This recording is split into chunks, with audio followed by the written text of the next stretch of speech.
Fréquence protestante.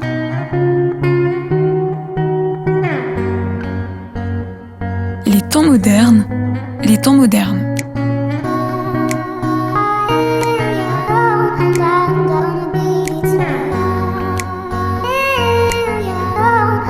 Laurence Roufouillet. Bonjour à tous, bienvenue dans les temps modernes. C'est une joie de vous retrouver et d'aborder la deuxième saison de notre émission qui vous invite à explorer les enjeux du nouveau monde.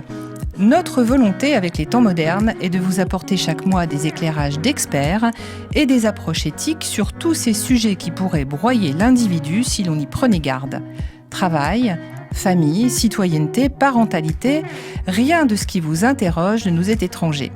Vous nous retrouvez désormais sur 100.7 FM et DAB+, chaque premier samedi du mois à 19h et à tout moment en replay sur le site de la radio, fréquenceprotestante.com ou en podcast sur vos plateformes préférées. Les années 2020 et 2021 ont connu de rapides et profondes transformations des modalités du travail, avec notamment l'explosion du télétravail pour les salariés. Pourtant, travailler chez soi ou ailleurs qu'au bureau n'est pas chose aisée et les espaces de coworking se sont multipliés pour accueillir ces nouveaux nomades du travail. Ils étaient jusqu'ici l'apanage des indépendants, freelance et autres start-upers. Concentrés dans des centres très urbains, ils essaiment désormais en périphérie, dans les villes moyennes et même en milieu rural, représentant une véritable chance pour dynamiser ces territoires.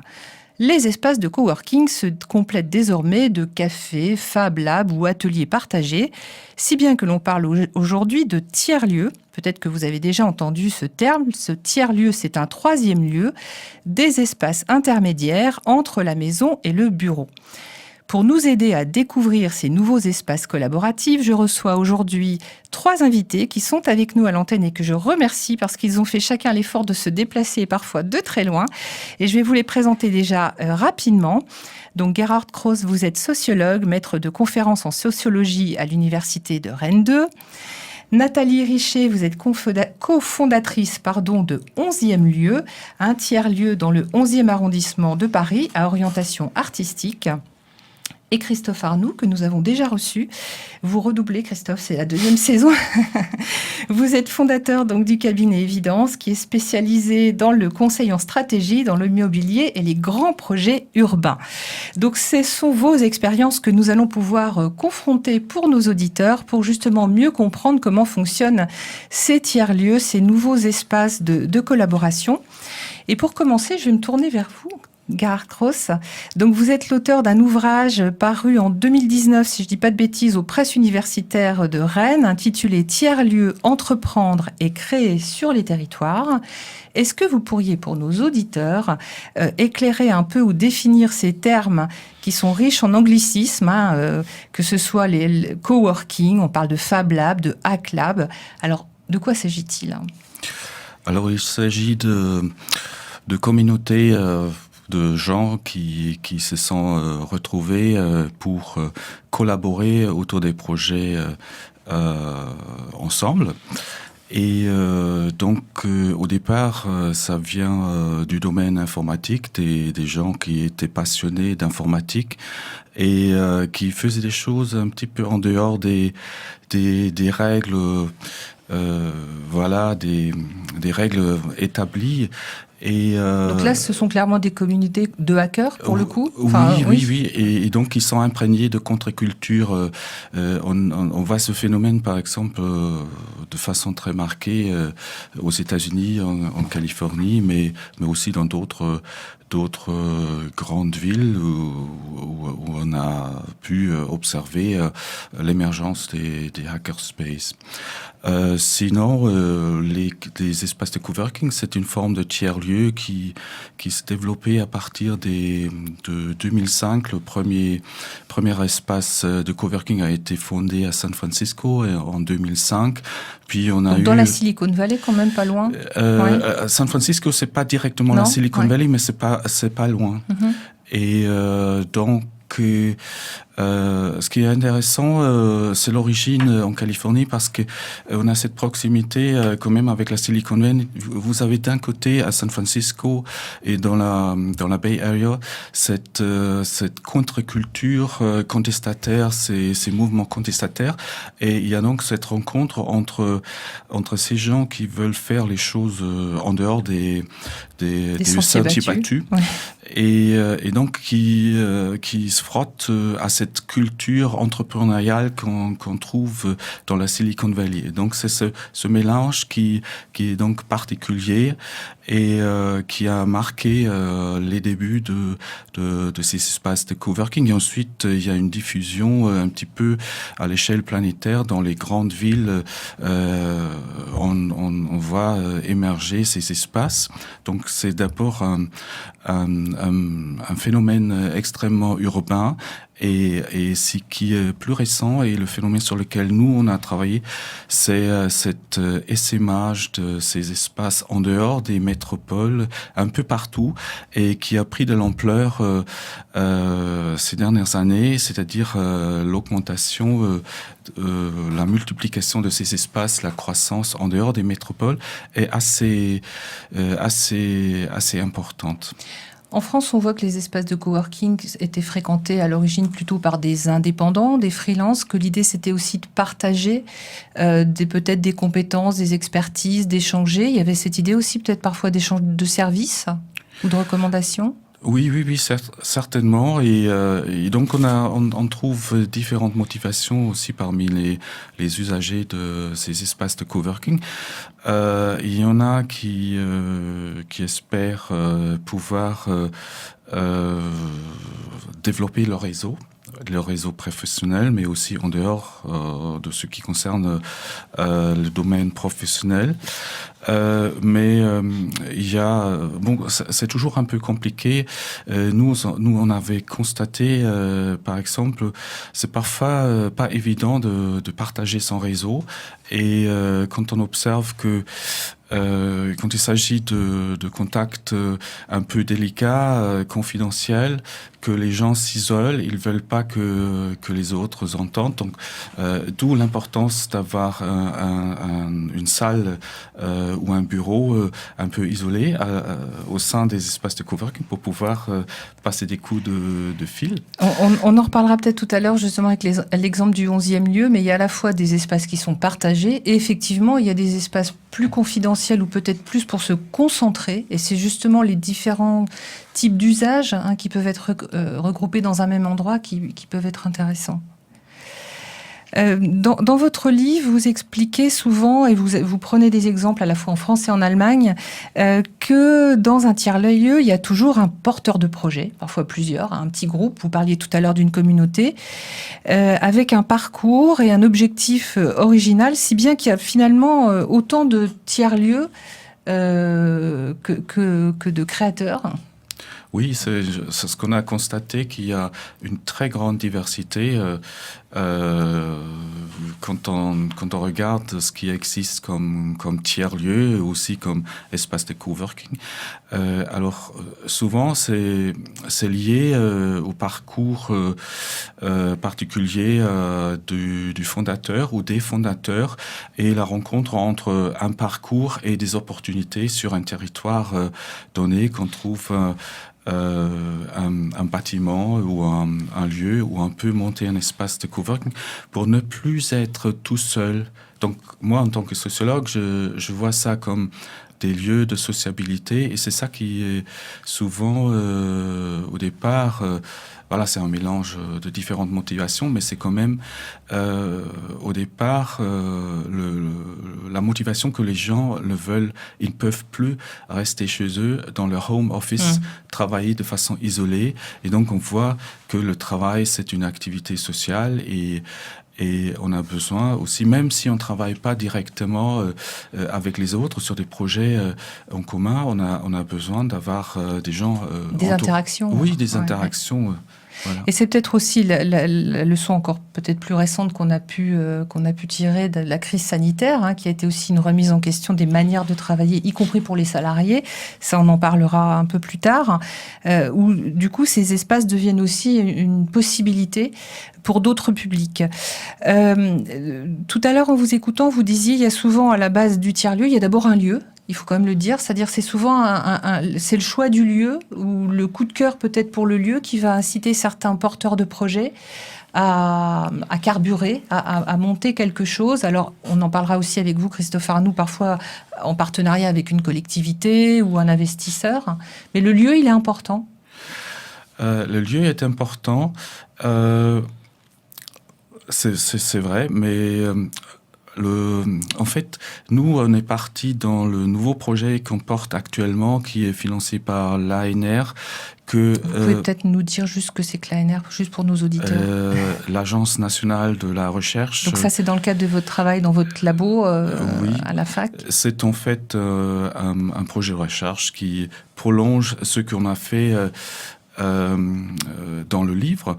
Et donc, notre hypothèse, c'est que la majorité des gens qui fréquentent un espace de coworking aujourd'hui portent un projet global, c'est-à-dire le projet professionnel et le projet de vie est fortement imbriqué.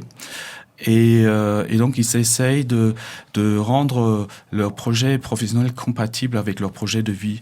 C'est pourquoi, moi, j'ai par exemple constaté à peu près, par expérience, en ce qui concerne les interviews que je menais sur le terrain, dans un tiers des cas, les gens m'ont dit ils ont suivi leur femme parce que leur femme a été nommée professeur. Donc il y a un des conjoints qui se déplace, qui est nommé ailleurs. Oui, et celui qui travaille dans l'espace de coworking, souvent il travaille dans Internet.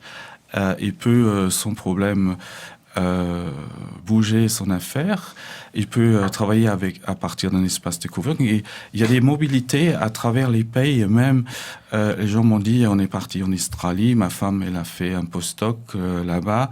Ma femme est médecin, on est parti aux États-Unis dans le cadre de sa thèse. Et puis après, on est revenu et on s'est installé ici. Et donc, on voit que c'est vraiment le projet de vie qui oriente les choix des gens, parce que aujourd'hui c'est possible.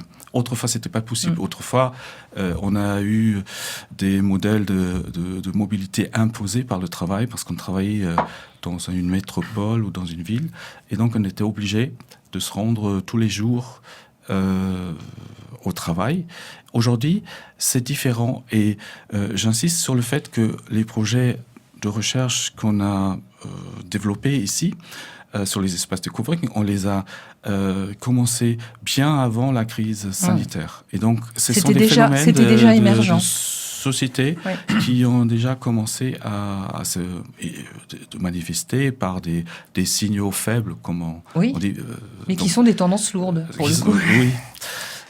C'est-à-dire, c'est une minorité qui a ce privilège de pouvoir accéder au télétravail, qui a la possibilité de choisir en toute autonomie, la manière comment on travaille ou on vit, etc. Et donc, c'est une minorité de la population active, mais ça donne une tendance. D'accord. Christophe Arnoux, donc votre cabinet Évidence accompagne les collectivités et les territoires dans leur développement. En quoi les tiers-lieux, ça peut être une chance, justement ? Comment ça présente un intérêt nouveau ? Est-ce que ça réveille un peu ce qui était jusqu'à présent certaines villes dortoirs ? Bonsoir Laurence. Effectivement, alors les tiers-lieux, c'est quand même, comme le disait le sociologue, c'est récent. Je crois on en parle depuis 30 ans. Le mot existe depuis 30 ans par un sociologue américain. Et on en parle surtout en France depuis 3 semaines, puisque le Premier ministre a annoncé que ça faisait partie des piliers de la relance. Et donc, il y a 130 millions d'euros qui ont été débloqués pour investir justement pour la mise en place de manufactures de proximité et puis un certain nombre de missions de services civiques qui vont être dédiées à ce phénomène de société. Parce qu'on parle bien de phénomène de société qui effectivement, je rejoins exactement tout à fait ce qui vient d'être dit. Il y avait depuis une dizaine d'années en France avec les coworking. Alors les coworking, c'est peut-être les 3 quarts, on en parlera après, mais des tiers-lieux, faut pas faire d'amalgame, mais c'est quand même une majorité. On voit qu'il y a un grand développement accéléré ces derniers mois, un peu contraint par la crise. Et effectivement, d'une contrainte, on peut faire une opportunité pour des territoires. Quand on pense que les salariés, alors déjà dans les grandes villes, avant de parler des territoires un peu plus reculés, si on parle de Paris, on passe entre 1h30 et 2 heures dans les transports. Et c'est sûr que le télétravail est une solution pour ces franciliens qui en ont ras-le-bol, et surtout les jeunes, qui veulent plus perdre leur temps et donc qui choisissent même leur bureau par rapport à une implantation, ce qu'on avait vu déjà ensemble. Et ça, c'est très important. Et ça existait, mais ça s'est encore plus renforcé ces derniers mois. Et donc, on voit exactement en périphérie de ces grandes villes, de ces grandes métropoles, des lieux de coworking et des tiers-lieux, parce que les villes saisissent la balle au bond et profitent de cette occasion de finalement réunir des salariés un peu de tout l'univers. Donc, c'est une chance. Donc, sur un même bassin de population. Pour un même territoire et sur un même bassin de population. Des gens qui n'avaient pas du tout la même formation, ils n'étaient pas prédestinés à se rencontrer ni à passer leur journée ensemble, et d'un seul coup ils deviennent collègues de bureau. Parce que les Français, on est vraiment des animaux sociaux. On avait fait une étude il y a quelques années où on montrait que les salariés français allaient au bureau pour les autres, alors que les Anglais, ils vont pas au bureau, ils vont au pub pour les autres. Et ils vont au bureau pour travailler, ce qui est peut-être une bonne chose aussi. Mais en tout cas, avec le confinement, on s'est rendu compte qu'on pouvait travailler de chez soi. Même si on a fait une grande étude avec Ipsos qui disait que 4 Français sur 10 des Français interrogés disaient que leur logement n'était pas adapté pour faire du télétravail. Donc tout le monde n'a pas une maison avec un jardin en périphérie. Donc c'est pas vrai. Donc il faut quand même trouver des solutions, des alternatives. Et on voit ce phénomène monter progressivement dans les solutions proposées par les entreprises. Au départ, c'était clairement on va dire un dispositif privé financé par des grands promoteurs, des grands acteurs qui fabriquent la ville de demain, et les collectivités, comme je disais, profitent et se mettent dans la roue de ces grands projets d'aménagement, parce qu'ils voient l'opportunité de mélanger différents corps de métier, de rendre plus dynamiques les associations, et donc on voit clore en périphérie du Grand Paris ces lieux de rencontre. Et pour les territoires un peu plus reculés, donc on a la chance d'accompagner des élus, on avait parlé de Haute-Marne, à Saint-Dizier ou dans le Cher. Ils ont même vu dans certaines régions ouvrir des classes, parce qu'il y avait des écoles qui n'avaient plus assez de chaises pour les enfants, soit des habitants de grandes villes, de métropoles qui ont voulu changer de vie. On en a beaucoup parlé. Alors, faudra voir peut-être dans 2-3 ans ce phénomène, à quel point... Avec un peu de recul. L'installation en province, vue comme le Graal. On a donné beaucoup la parole à ces quelques pourcentages de Français qui ont tout plaqué pour refaire leur vie dans un territoire. En tout cas, il y a effectivement une demande, on le voit dans les territoires un peu plus reculés. Tant mieux. On a beaucoup milité pour une centralisation. Là, enfin, on est sur une décentralisation. Et donc, les territoires vont être les grands gagnants, à condition que ce soit bien organisé et que ce ne soit pas juste un feu de paille et une promesse non tenue. Et pour bien travailler dans de bonnes conditions, une des clés, on en parlait, c'est les éléments de développement numérique. C'est-à-dire que c'est super de pouvoir dire on va travailler à 3 heures de Paris, mais s'il n'y a pas d'internet et on n'a pas de connexion qui fonctionne, c'est vite compliqué. Donc il faut que tout converge pour qu'il y ait à la fois les infrastructures technologiques, une structure qui accueille et qui puisse organiser quelque part ces nouveaux espaces de vie. Et puis voilà, je pense que les choses se feront et vont s'accélérer avec le temps. Ce qui est intéressant, c'est de voir qu'à aujourd'hui, quand on parle de ces nouveaux lieux, ça représente, je crois, un peu plus d'1 sur 2 qui sont en dehors des métropoles. Donc on voit bien quand même que ça y est, ça occupe l'ensemble du territoire. On peut s'en réjouir. Maintenant, il faut que ça soit accompagné, structuré, financé. Là, on le voit, c'est en train de l'être. En arrivant à la radio tout à l'heure, j'ai pris le métro et j'ai remarqué qu'il y avait plusieurs affiches, il y avait plusieurs pubs pour des départements. Et notamment, j'ai retenu le Cotentin. Je voulais presque faire une photo, j'aurais dû la faire, qui incite justement les pauvres Parisiens que nous sommes à venir s'implanter et travailler au bon air pur. C'est vraiment ça, quoi. C'est vraiment cette attraction à nouveau qui peut être possible. Alors, si les moyens y sont, c'est-à-dire des lieux dédiés pour ça, finalement. Le marketing territorial, il va jouer la carte à fond, et les régions et les départements l'ont bien compris. Après, il faut bien distinguer les salariés de grandes villes, pour faire simple, on va dire les franciliens, qui vont télétravailler 3 à 4 jours par semaine en province, pour dire les choses simplement. C'est pas pareil que des personnes qui vont changer de vie ou avoir une nouvelle activité pour s'installer durablement et travailler pour la localité, pour le territoire.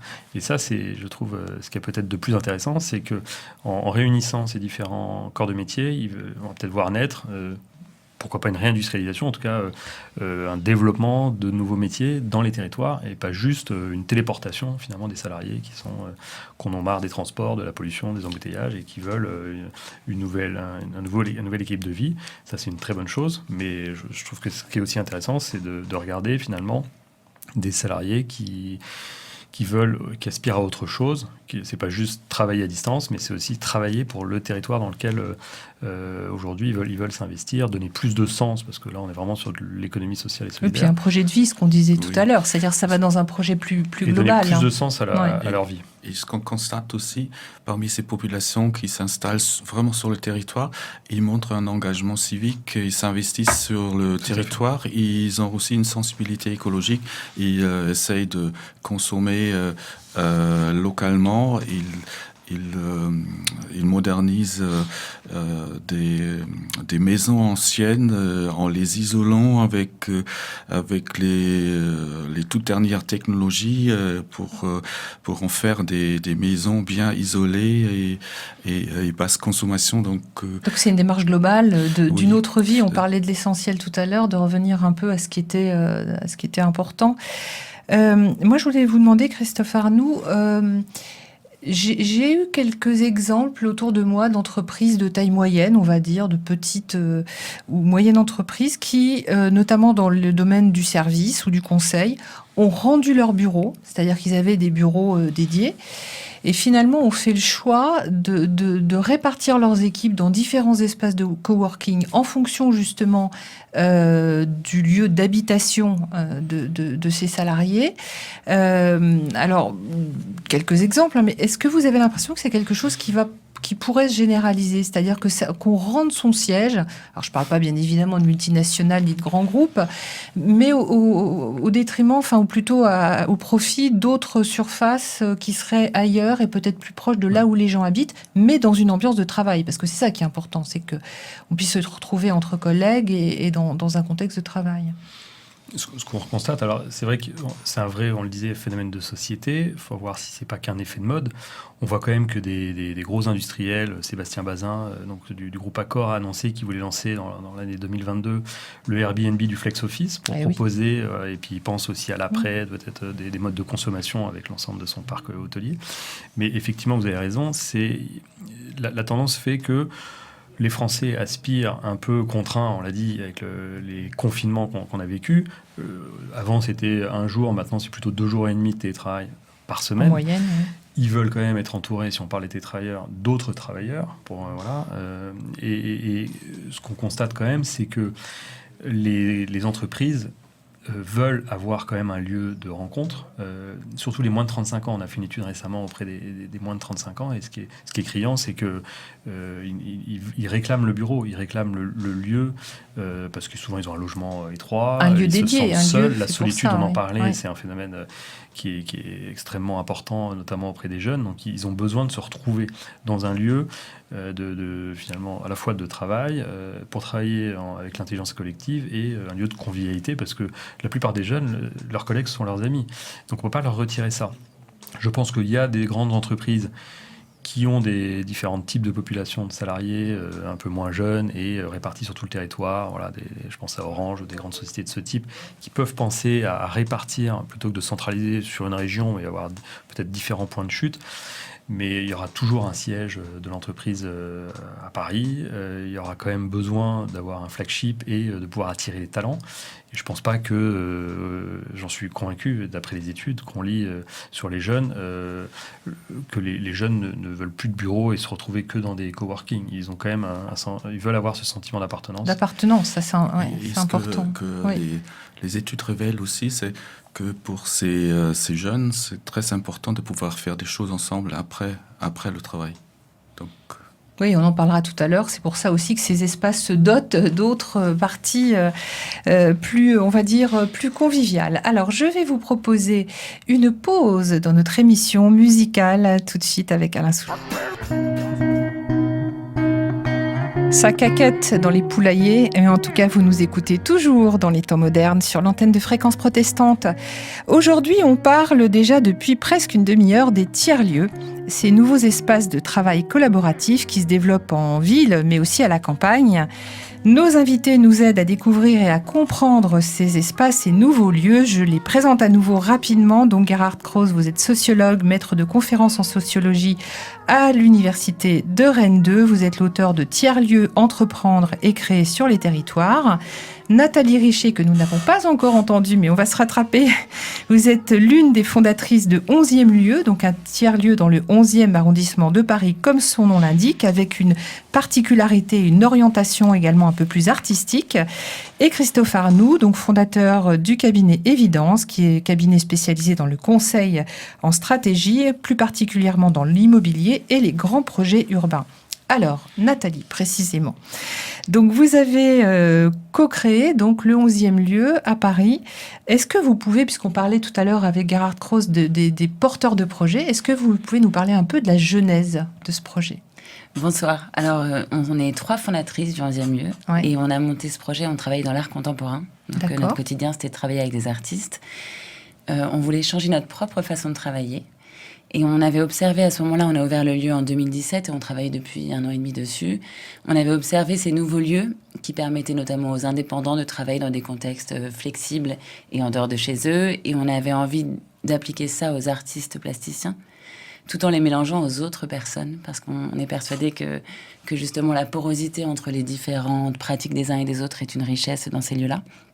On a donc décidé de monter un projet qui réunissait une communauté d'artistes en résidence, des indépendants de tous horizons ou des petites structures et des travailleurs nomades dans un espace, on parlait du lieu là, tout à l'heure, dans un espace, un ancien bâtiment industriel dans Paris qui, pour nous, reflétait l'âme du projet qu'on voulait porter. Donc vous avez eu d'abord peut-être un coup de cœur pour ce bâtiment ? On a eu un coup de cœur pour le 35e bâtiment visité. mais oui, un vrai coup de cœur parce que c'est un bâtiment qui semblait être parfait pour nous accueillir avec des pratiques un bâtiment brut qu'on pouvait refaire entièrement. Alors, je voudrais faire une toute petite parenthèse déjà par rapport à ce que vous venez de dire. Donc, vous êtes trois cofondatrices, vous vous connaissiez. Gerhard Krause, vous avez remarqué que plus les gens, les porteurs de projets ont des liens de proximité et d'amitié, et plus ça fonctionne. Oui, je pense que ça aide. C'est un avantage. Oui, D'accord. Ça aide dans cet esprit justement de communauté. Donc, le lieu d'abord, le projet. Qui vous a aidé ? Comment vous vous y êtes prises toutes les 3 ? On s'y est prises de manière intuitive, parce que c'était notre premier projet, en suivant tous les modèles de business plan et tout ça. On a été aidé par plein d'acteurs, de la CCI, une banquière qui nous a fait confiance. On a la ville de Paris, des associations, mais on s'est aussi beaucoup débrouillé toute seule. Et ce projet a vu le jour de manière assez rapide en 1 an et demi. D'accord. Après, on a rencontré beaucoup de gens du territoire. Dans un quartier, on est en quartier poétique de la ville. Donc, on a rencontré la mairie de Paris, le maire du 11e, beaucoup d'associations. Donc, on a rapidement tissé un lien étroit avec les gens qui étaient déjà implantés, les commerçants de la rue aussi. L'idée, c'était d'être aussi un lieu du quartier ? Ça faisait vraiment partie du projet initial. C'est à mon sens ce qui met le plus de temps.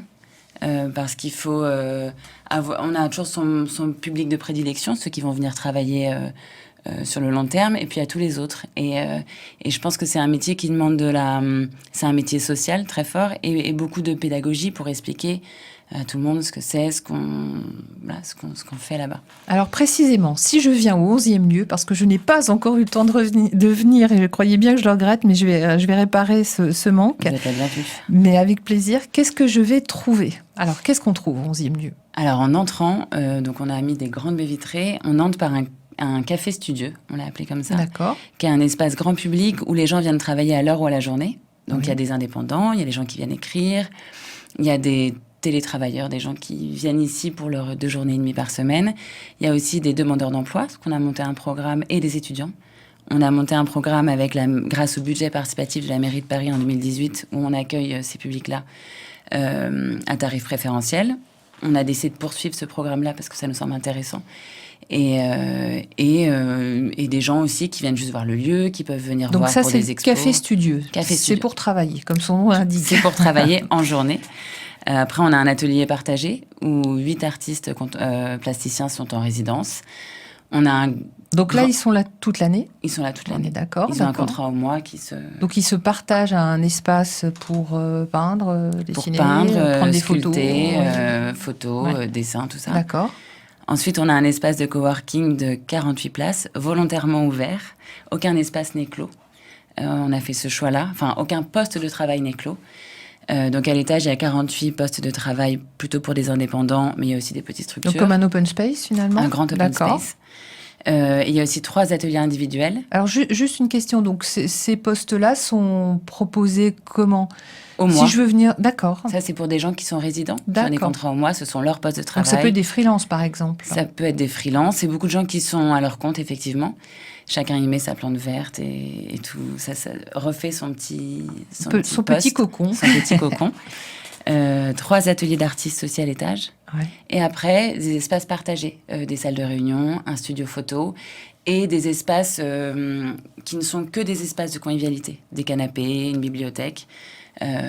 Agrémenté de cabines téléphoniques par-ci par-là, parce qu'effectivement, il y a des conversations qui sont soit intimes, soit qui ont besoin davantage de concentration, et on a aussi ces espaces-là. Et ça, c'est un peu l'esprit start-up quand même, c'est-à-dire de prendre son ordinateur portable et d'aller se poser ailleurs, je sais pas, dans un pouf ou effectivement dans quelque chose qui ressemble à une cabine téléphonique parce que c'est très bien sonorisé et qu'on a besoin soit de concentration, soit justement de passer un coup de fil. Ça, on retrouvait ça au tout début des startups, les premiers espaces partagés qu'on voyait. Donc ça fonctionne bien. Oui, alors nous, on n'accueille pas beaucoup de startups. Non. Je pense que le bâtiment n'attire pas ce type de public, mais les gens qui viennent travailler chez nous ont une vraie envie de liberté dans leur manière de travailler. Donc effectivement, dans les horaires, ils ont accès à 24 heures sur 24, 7 jours sur 7 pour ceux qui sont résidents. Donc les horaires de travail sont à... chacun fait comme il veut. Chacun travaille un peu comme il veut. Il y a une grande liberté. Donc, effectivement, si on veut travailler sur un canapé, on travaille facilement sur un canapé. On n'est pas obligé d'être un artiste pour fréquenter le 11e lieu. Non. Vous disiez tout à l'heure, les gens viennent écrire. On faisait un aparté pendant la pause musicale. C'est vrai que beaucoup de journalistes des journalistes indépendants fréquentent les tiers-lieux. On en trouve pas mal. Oui, il y a quelques journalistes, il y a aussi beaucoup de gens qui travaillent sur des scénarios, beaucoup d'intermittents du spectacle. Alors c'est peut-être aussi parce qu'on est dans le 11e et que c'est un quartier, tout le nord-est parisien, où il y a beaucoup de gens qui travaillent de cette manière-là, mais oui, les gens viennent écrire. Quand on a préparé l'émission Garatros, vous me disiez finalement c'est une tradition un peu des écrivains d'aller écrire dans les cafés. Alors moi, je pense qu'il y a toute une histoire... ça sera intéressant une fois d'étudier, demander à un historien d'étudier l'histoire des lieux de sociabilité. Et je pense que les tiers-lieux, c'est juste le prolongement de formes plus anciennes, c'est-à-dire il y a des ancêtres au tiers-lieu et donc c'est pas quelque chose de complètement nouveau parce qu'on a toujours eu besoin pour faire du business, il faut se rencontrer, il faut le travail relationnel. Moi j'ai travaillé dans le passé un petit peu aussi sur les startups et ceux qui échouent, ce sont ceux qui restent isolés, qui sont introvertis, qui pensent que c'est la qualité intrinsèque de leur projet qui assure le succès. Or, s'ils n'entrent pas en contact s'ils ont des difficultés relationnelles, ça marche pas. C'est comme en politique, en fait. Nous, on observe beaucoup de synergie entre les différents résidents. Ah, ça, c'est intéressant. Ouais. Qui débutent, à mon sens, de manière informelle. C'est-à-dire qu'ils sont sur des grandes tablées et, en fait, leurs voisins, ils commencent à échanger avec eux de manière informelle pour faire connaissance. Et très vite, ils peuvent collaborer ensemble. Ça arrive très souvent, ne serait-ce que pour se dépanner. Si un retoucheur photo arrive en 11e lieu, les photographes vont très vite le comprendre, vont aller le voir pour leur expliquer leur métier et feront appel à lui de manière spécifique, parce que c'est plus rapide de demander un conseil à quelqu'un qui est sur le bureau d'en face que prendre son téléphone et contacter quelqu'un d'autre lorsqu'il y a une urgence. C'est sûr. Donc, de façon plus spécifique, vous accueillez effectivement des étudiants. Oui. Ça, c'est un peu nouveau. C'est vrai qu'on voit que pendant les différents confinements, les étudiants, se sont retrouvés très isolés. On l'a dit encore plus que les télétravailleurs dans des petits espaces, avec pas toujours la possibilité de retourner pour certains chez leurs parents. Les bibliothèques étaient fermées. Donc tous les lieux justement un peu studieux, il n'y avait plus accès. Vous avez des étudiants qui fréquentent. Et justement, quel partenariat vous avez monté? Je crois que c'est avec la mairie de Paris qui vous aide beaucoup dans ce domaine. Alors, qui nous a aidés. Ouais. Maintenant, on est autonome là-dessus. En fait, ils ont fait le constat lors du budget participatif qu'il manquait d'espace de travail pour les étudiants. Le budget participatif, on peut peut-être dire ce que c'est. C'est-à-dire, c'est un budget par arrondissement. Alors, c'est une part du budget de la ville. Ou toute la ville. Oui. Et en fait, les Parisiens remontent leurs envies. Et certains axes de développement sont choisis par la ville. Nous, on a participé au budget de 2018 et la mairie a fait le constat que les bibliothèques sont assez saturées et que les étudiants cherchent des espaces pour travailler justement parce qu'ils ont des petits logements. Donc nous, on reçoit beaucoup d'étudiants qui sont très fidèles au 11e lieu et qui viennent travailler des journées entières à tarif préférentiel et qui sont très contents. Et qui viennent parfois de loin, contrairement au reste des gens qui fréquentent le lieu. De manière générale, les gens viennent du nord-est parisien. Les étudiants viennent parfois de beaucoup plus loin. Ah oui, parce qu'ils ont vraiment cette volonté de trouver un endroit, puis peut-être aussi de se retrouver parfois entre eux. Ils se retrouvent entre eux, et puis ça crée un rituel pour lorsqu'on révise des examens. Et il y a un lien social qui se crée rapidement entre les gens qui gèrent le lieu et les différents publics. Donc il y a un côté cocooning, moi je trouve. Il y a quelque chose qui est très agréable parce qu'on trouve sur votre site des photos donc, du lieu qui est magnifique. Hein. Mais c'est vrai qu'on a l'impression d'être un peu aussi dans une bulle. Ça favorise aussi l'émulation peut-être entre les gens, où vous parliez de synergie, mais on est vraiment dans quelque chose qui pétille, je trouve. Enfin voilà, c'est de cet ordre-là. J'espère. Mais ce qui est sûr, c'est que je pense qu'il y a autant de tiers-lieux que de porteurs de projets, vous le disiez tout à l'heure, et que l'ambiance que chacun met dans un lieu sert à attirer un certain public. Et lorsqu'on a trouvé le tiers-lieu qui nous correspond, ça devient un peu une seconde... une seconde destination quotidienne. Donc ça implique aussi, j'imagine, des règles de vie. Oui. Oui. Oui. Certaines formelles et certaines informelles aussi, c'est pas mal aussi d'avoir des règles. Les gens sont tous assez respectueux les uns des autres. Et la première règle, c'est que ce soit une ambiance bon enfant et qu'il y ait du respect. Et ça, on n'a jamais eu de problème. Christophe Arnoult, tout à l'heure, donc vous nous disiez que vous accompagniez notamment une ville, mais pas seulement, pour la création, l'ouverture d'un tiers-lieu. Quelle est l'ambition des décideurs locaux quand c'est comme ça, à l'inverse? Parce que là, on a vu des porteuses de projets inspirés, mais à l'inverse, pour une collectivité qui va peut-être favoriser la création de tiers-lieux, comment ça se passe? Alors, on ne l'accompagne pas que sur le tiers-lieu, mais ce qui est intéressant, on a la chance d'accompagner un jeune maire de la ville de Saint-Dizier en Haute-Marne. C'est un peu porte toutes les caractéristiques de la ville des Gilets jaunes, un territoire reculé, un peu oublié. Il y a peu de raisons d'aller dans ce type de territoire. Et ce jeune maire, Quentin Brière, il a décidé d'inverser, en fait, de dire voilà, on a la possibilité, depuis quelques années, ils ont récupéré une partie du centre-ville, donc ils ont récupéré un terrain de jeu de 30 000 m² à l'échelle d'une ville moyenne de 25 000 habitants, c'est assez significatif. Énorme, ouais. Et donc ils se sont dit, voilà, maintenant on a un laboratoire à ciel ouvert, on entend matin, midi et soir que l'avenir est dans les villes moyennes. Retroussons-nous les manches. Il invite tous les grands décideurs qui fabriquent la ville de demain de se réunir et de dire on a ensemble un terrain de jeu, il faut réfléchir, acteurs publics, privés. C'est ça qui est intéressant, c'est de voir qu'il faut se mettre tous autour de la table, se dire qu'est-ce qu'on peut proposer comme territoire attractif.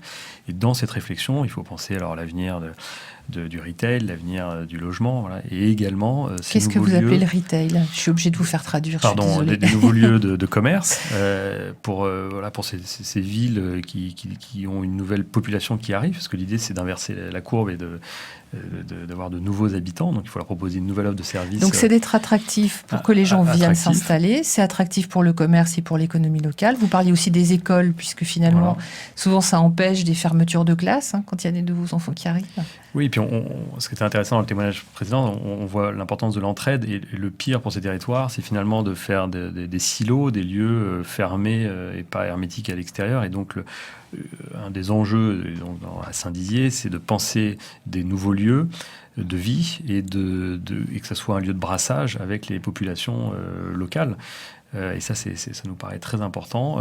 L'entreprise est, j'espère encore pour longtemps, un lieu d'équité, un lieu où finalement on a tous les types de populations, de classes d'âge.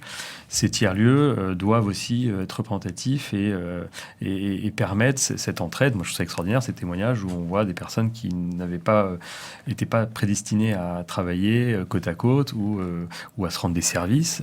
Voilà, je trouve que c'est très... Et avec ce qu'on vient de vivre, je trouve que c'est une connotation très positive, oui, et qui se très serait peut-être pas forcément rencontrés autrement.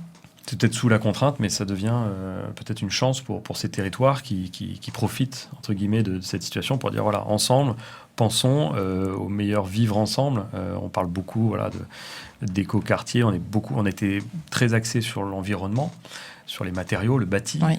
Aujourd'hui, on est de plus en plus, et tant mieux, sur l'humain, sur les liens sociaux et sur l'importance de créer des espaces de vie. Alors, vous parliez des boîtes de la tech, c'est quand même il y a peut-être 10-15 ans, qui ont mis les standards des bureaux avec... qui ont décloisonné, on peut le dire. Elles ont déjà, ça a décloisonné. Il fallait que ce soit déjà aussi sympa qu'à la maison. Ouais. Je ne parle pas du baby-foot, mais l'idée, c'était que les jeunes viennent au bureau. Voilà. Maintenant, ils y sont, ils ne veulent plus en repartir souvent. En tout cas, ils veulent y être. Voilà. Et ces tiers-lieux, c'est cette troisième voie. Je pense que c'est ce qui est le pas d'après, c'est de dire on va mélanger des gens qui n'étaient pas dans le même secteur, qui n'ont pas du tout les mêmes professions, et on va les faire travailler ensemble, peut-être pour le développement du territoire. Et ça, je trouve que c'est une très belle opportunité pour débloquer les verrous et redonner des énergies à tous ces Français qui pensaient que l'avenir était que en métropole, dans un bureau, dans une tour de 50 étages. Je pense que on aspire à autre chose en termes de qualité de vie et on le voit, on dit toujours les métiers d'aujourd'hui la plupart n'existeront plus dans 10 ans.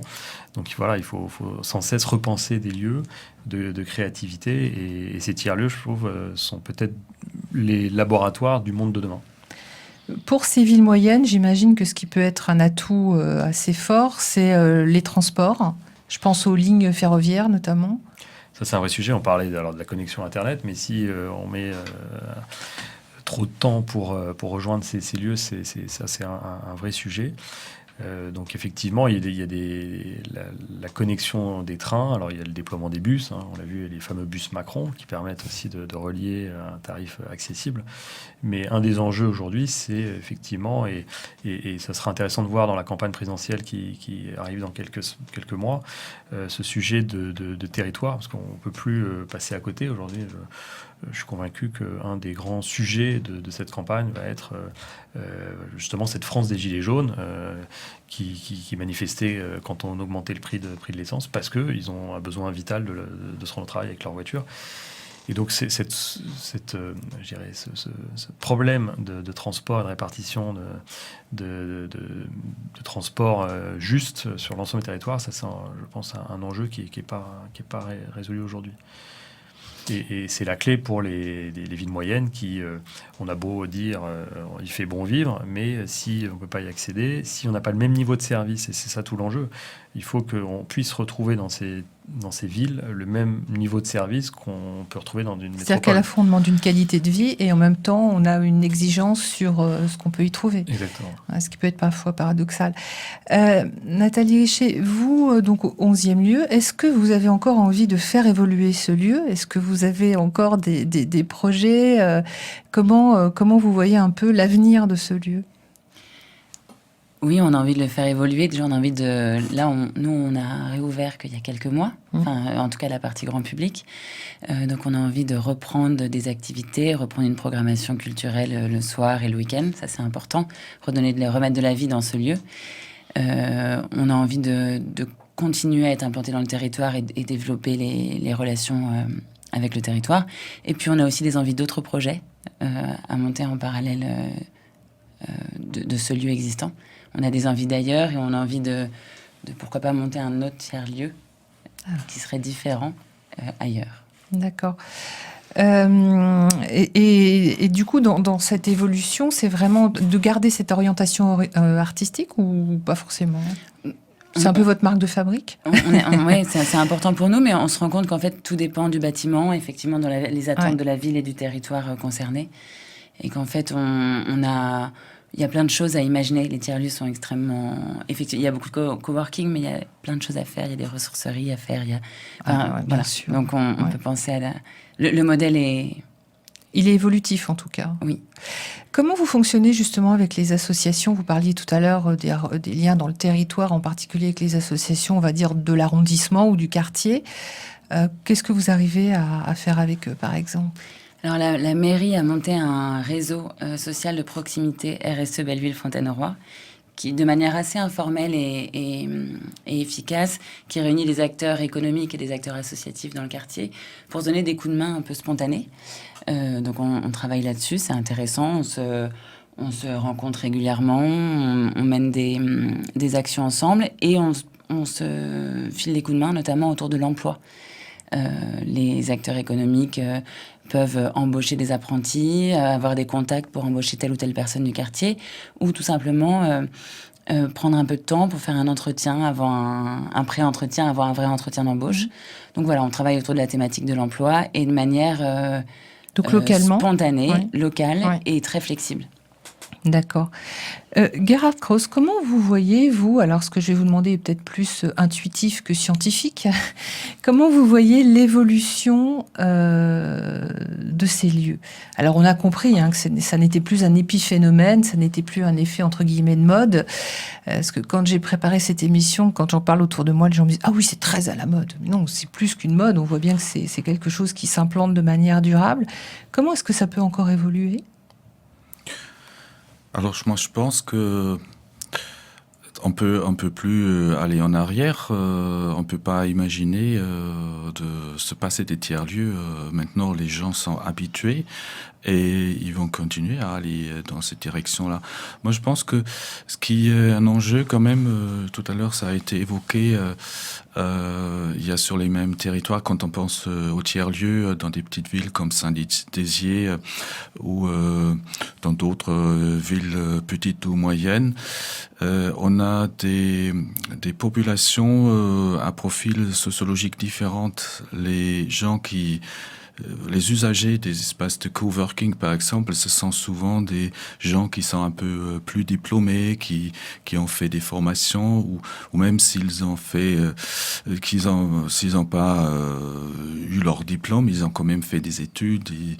Et sociologiquement, ils ont plus de possibilités de poursuivre de satisfaire leur soif de liberté, en quelque sorte, alors que tout à l'heure, on avait parlé des gilets jaunes qui sont obligés de se rendre à leur travail dans une métropole souvent ou une grande ville éloignée, qui ont des budgets mobilité conséquentes. Et donc, moi, je pense, c'est vrai, le succès des tiers-lieux va dépendre de l'acceptance, de leur acceptance par les populations qui sont peut-être sociologiquement un peu différentes. Et donc, d'abord, la première étape, c'est de faire connaître aux autres populations ce qu'on fait. Nous, on a travaillé un petit peu là-dessus, sur les relations de voisinage, et on a constaté que vraiment dans les petites communes, les gens du quartier ne savaient même pas que ça existait et ils n'avaient aucune idée ce que faisaient les gens là-dedans. Et donc là, je pense que ça nécessite un peu de communication, d'échange. De communication et ouverture pour essayer de faire des événements pour attirer la population. On l'avait évoqué ensemble parce que c'est vrai qu'alors vous êtes dans le 11e arrondissement de Paris, mais on s'est demandé parfois si c'était pas vu comme un lieu pour les bobos, en disant oui, finalement, c'est des gens qui vont pas forcément se mélanger aux autres. Il y a un peu d'entre-soi. D'ailleurs, vous en parlez à un moment dans votre ouvrage de l'entre-soi, et que justement, ce qui peut être intéressant, c'est toutes ces interactions, enfin tous ces maillages qui peuvent être faits avec les acteurs qui sont autour. On parlait des associations, ça peut être des expositions, des événements communs, je sais pas. Donc ça, il y a vraiment un avenir dans cette direction-là. Oui, je pense. Alors, ça nécessite un effort plus ou moins important. Moi, je me souviens, un espace de coworking dans une petite commune de 8000 habitants que j'ai étudié. On m'a dit, mais on a commencé à faire des expositions dans les tiers-lieux. Et on en a parlé au maire et tout le monde était très enthousiaste. Mais quand on a commencé ça, il y avait jamais personne. Et donc, ça n'a pas bien marché. Et je trouve ça devrait marcher si c'est bien fait. Et donc, je pense qu'au départ, c'est peut-être difficile, mais il faut persister. Et puis, il faut pas lâcher. Je pense que c'est une difficulté, mais c'est un défi.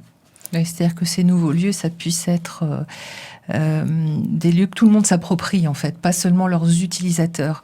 Dans la commune où je suis, il y a un lieu qui s'est créé pour les travailleurs qui ont des amplitudes horaires importantes. Je ne sais pas si vous avez entendu déjà parler de ça. Alors, je pense notamment aux agents de nettoyage qui vont avoir des missions soit très tôt le matin, soit très tard dans la journée, et qui ont du coup une grande amplitude horaire pendant laquelle ils sont loin de chez eux, parce que souvent ils ont mis 1 heure, 1 heure et demie à venir sur site, donc ils vont pas repartir chez eux pour revenir en fin de journée. Et c'est vrai que, alors ça, c'est la première fois que j'avais entendu parler de ce type d'espace où ils peuvent se poser, être au chaud, dormir, récupérer, déjeuner, faire ce qu'ils ont besoin de faire, je sais pas, envoyer des CV s'ils veulent justement parler des demandeurs d'emploi, trouver une autre mission. Et moi, ça me paraissait quelque chose d'intéressant aussi parce que ce sont souvent des travailleurs pauvres, donc avec des grandes difficultés à se déplacer, avec justement des frais de transport qui peuvent être rapidement importants, et ils le payent au détriment de leur fatigue. Et je trouve que c'était intéressant d'avoir cette possibilité de se poser quelque part sans que ça coûte rien. Les entreprises s'abonnent finalement à ces espaces pour permettre à leurs prestataires, à leur personnel de pouvoir se poser, j'ai envie de dire, dignement. Oui, je pensais à ça aussi pour les territoires. C'est quelque chose qui peut être une idée. En tout cas, je vous ai laissé perplexe sur ce coup-là. Bon. Donc, il y a encore de... Je sais qu'à Boulogne-Billancourt, ils ont cette... C'est à Boulogne-Billancourt. Voilà, j'ai entendu parler de ça par le maire de Boulogne-Billancourt, et on trouvait ça effectivement très intéressant parce qu'il s'est rendu compte, quand il nous a raconté avec son témoignage, comment l'idée lui était venue. C'est quand, dans la rue, il voyait un certain nombre de personnes qui un peu traînassaient d'un magasin à l'autre, mais sans pouvoir tellement consommer et essayer de s'occuper entre deux activités. Et il a eu l'idée de créer ces maisons, et effectivement l'initiative, alors en tout cas moi j'ai entendu ça aussi à Boulogne-Billancourt, mais on a trouvé que c'était très, très pertinent et très adapté à ces villes en métropole où souvent on a des contraintes de transport qui fait qu'on ne peut pas faire l'aller-retour chez soi. Plusieurs fois dans la journée. De mémoire, et je m'en excuse auprès de Pierre-Christophe Baguet s'il m'entend, je crois que ça s'appelle justement chez soi. L'idée, c'est de pouvoir se poser comme si on était chez soi. En tout cas, en ce qui nous concerne, on arrive, ça passe très vite au terme de cette émission. Alors, je remercie chaudement nos invités, chaleureusement, de leur participation, et vous retrouverez leurs portraits, les liens vers, alors les lieux dont on a parlé, mais aussi les ouvrages, donc sur la page Facebook de l'émission Les Temps Modernes. Je remercie Emmanuel qui était brillamment